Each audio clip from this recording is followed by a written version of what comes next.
Hey, what is up guys? It is your boy Speech here, and today we're going to be talking about CGC and whether or not you should grade with CGC. I'm not going to just give a yes or no answer. I want to give my opinion on the time frame that I personally think it will be valuable to grade with CGC. I also have some PSA cards right here, and so I want to discuss when I think you should be grading with PSA and when I think you should be grading with CGC. On top of that, one second. I have a pile right here. I should have taken out before the video of cards I'll be submitting to PSA. So let's briefly cover all of this right now. Alright, so getting into it, CGC cards. This is a lot. I have a huge pile here. On top of that, in my upcoming box break that we're having today, I'll likely be having people even send more cards in for CGC grading. And the main thing I'd like to say is I personally just love slabs. That's the number one thing I'd like to say. So before we go into the numbers, I just want to say that I love having cards inside of slabs, and that's just worth it to me, right? I have no problem spending $7.20, which is what CGC is charging. I'm charging about $10 per person, just because obviously I'm letting them not pay shipping if they're doing the box break, so on and so on. But nonetheless, why should you grade with CGC? Well, I want to talk about the flippability, okay? I think that CGC has cards that you can flip. Now, I'm taking a lot of risk. I'm trying to flip everything. Everything. Shiny Star V, Evolutions, Champion's Path, Gold cards, Amazing Rares, everything. I'm trying to flip everything. And that's because the market isn't too established right now. And so I think that there will be buyers. In fact, if you look on eBay, plenty of CGC cards are selling every day. There's about 20 to 25 CGC cards selling every day on eBay, which is a good amount. Now, I want to talk about an example of card that is flippable, and is the type of card you definitely want to send to CGC, in my opinion. And that is the Charizard V from Champion's Path. You can pick this card up on eBay right now for $12 to $15. And if you get one graded, and you get a 9.5, you can sell it without subgrades for about $50. That's pretty good, right? If you get a 9 without subgrades, you're going to sell it for about $30. Still not terrible. Not much profit margin there after all the supplies and fees that there are.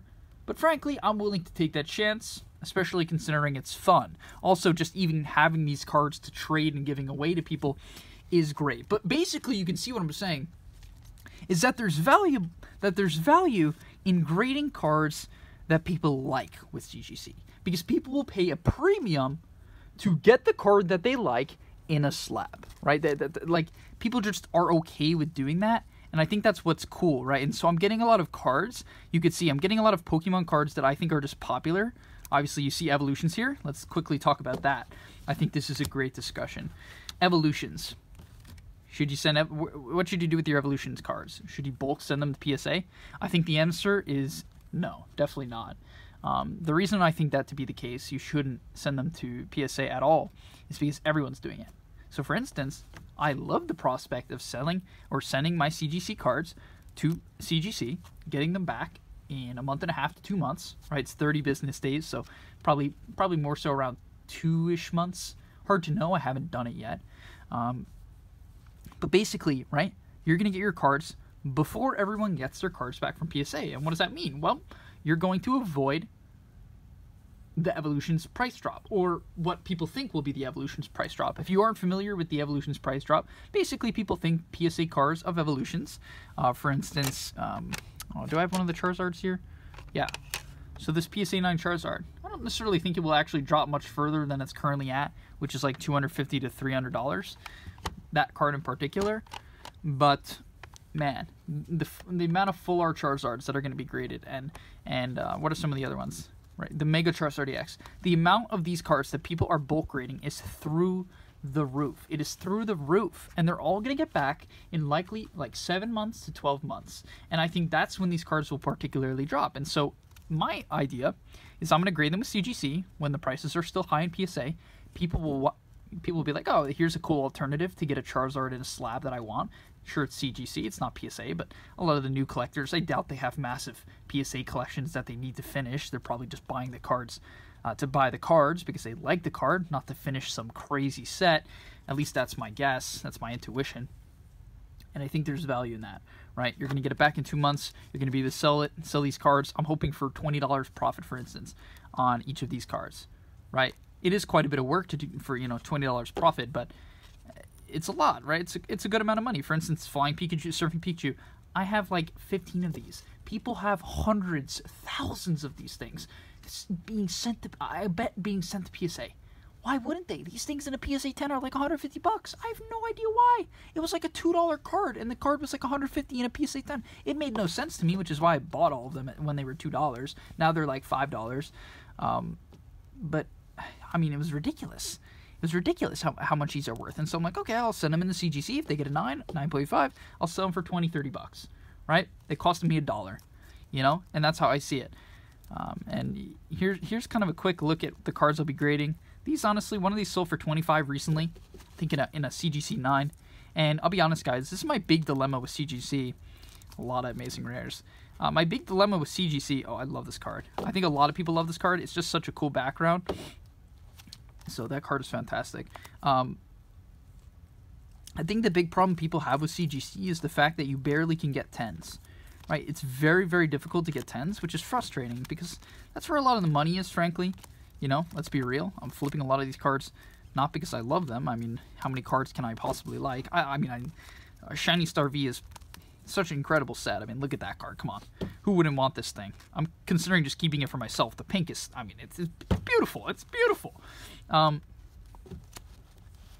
yeah, I think the fact that they don't really give 10s is a bit frustrating. I think they're trying to build themselves up as like having a valuable 10, and that could be like an upside to grading with their company. I think that's how they see it, right? They're like, we'll make it hard to get a 10, and therefore people will submit to us trying to get our 10s, and our 10s will keep a high value.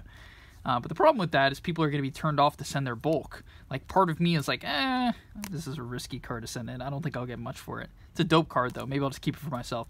But, people will be a bit turned off in sending in these cards. I need to organize them, too. Because you're not going to get, like, there's a super low chance of getting a 10, right? An unbelievably low chance of getting a 10. And that's frustrating because that's where the money's at. Even in these current prices, the CGC cards, the money's in a 10. Look at all these Charizards. It's just the regular rare Charizards from Vivid Voltage. I know there's so many of these, but hey, I think there's enough collectors where they can soak up. I'm going to be one of the only people with these, in my opinion, even in CGC. So I'm like, okay, there's not going to be too many in the market. People will see it. It's going to be a unique product. It's even something fun to give away. Like, literally, what is this going to cost me? $10 in total, including the cost of the card. It's like a cool gift, So, all in all, guys, how I see CGC versus PSA, to wrap up the video, to summarize, is short-term, I like CGC. The reason why I say that is because I think in, like, whatever time period PSA cards get back, they're going to drop a bit. That's my guess, because there's going to be so many in the next 6 to 12 months. There's going to be so many that I personally feel that the market won't be able to absorb them, and because of that, the prices should drop a bit. And then flipping them will be less valuable. I do think that if you're willing to wait the time, though, that, submitting to PSA is still probably the best bet in terms of value. But you can make a quick buck multiple times with CGC. So I can make $20 3 times with CGC, where I can maybe make $40 with PSA, right, once. And so that's how I see it. Like, yeah, it's more work, but frankly, I like doing it. And so if you guys are interested, I can do this for you. Best of luck, by the way, for anyone who is interested in CGC. There is a $25 membership. It's $7.20 to grade each card. If you want subgrades, I think it's $4.60 extra. This is assuming you buy the $25 membership. You get a bit of a discount on each card. And so, yeah, that's my plan with CGC. That's my insights. Hope that helps you guys out. Gives you some ideas. If you have any more questions, quickly, before I end the video, let's quickly talk about my PSA submission. Some of these I'm actually probably not going to get submitted. It's just my pile of potentially submitted cards. So we have 3 Charizards. I'm definitely getting these all submitted. The centering looks good. These are the Vivid Voltage pre-release Charizards. Got 3 of those. PSA 10 is about $300 to $400, which is cool. The PSA 9 is about $150, I think. So there's not much profit actually in the PSA 9. But then we got a Gold Eternatus V. We got 2 of the Hidden Fates. Unfortunately, they're horribly off-centered. I bought them from someone. I should have asked for more photos before I bought them. The centering is horrible. This one maybe has a chance, but, like, it's pretty bad. It's pretty bad. I'll be real. This is... I'm going to take that back. It doesn't have a chance. Then we got a bunch of VMAXs, but you can see, why would I grade these cards with PSA, for instance? It's because I'm going to express grade them, right? So I'm not bulk grading any of this. This is my express grade pile. I have no bulk PSA submission right now. It's all express grade. And, you know, this is the big one. I really want to get express graded. I'm hyped to get this express graded. It's got a swirl, Dark Charizard first edition. Oh, beautiful. I mean, beautiful. It does have some whitening on the back, but frankly, very little. Like, frankly, very, very little whitening. It's quite good. Maybe slight scratches, but yeah. Why is it valuable to express grade with PSA? Well, for the same reason that PSA that I'm doing CGC. Short turnaround times, right? Sure, it's 15 days. It's going to take about a month and a half for your cards to get back from PSA, but you know, they're flippable, right? You're going to be able to flip this. This is a $100 card, $80 card. You get a PSA 10. By the time I get it back, probably like $300, right? Boom. Quick flip. You can invest it into other items, which is what I've been doing. Like, all these cards, I bought them with money that I got. Not all of them, but some of them are from just my job. But a lot of them come from money that I got from flipping a base unlimited Charizard. Money I got from flipping Champion's Path Charizards. Evolutions Charizards. I made like $300 flipping Evolutions Charizards. I made an Instagram post on my base unlimited Charizard. I made $1,100 on that after fees, by the way, guys. Like, I'll always try. Sometimes I'll forget, but I always try to say the after fees cost. After fees, I made $1,100. I sold at the peak. I was pretty lucky. Sold at the peak of the base unlimited Charizards. You got to get a little bit lucky to make $1,000 off one card. I mean, that was ridiculous. I'm still pumped to this day. But okay.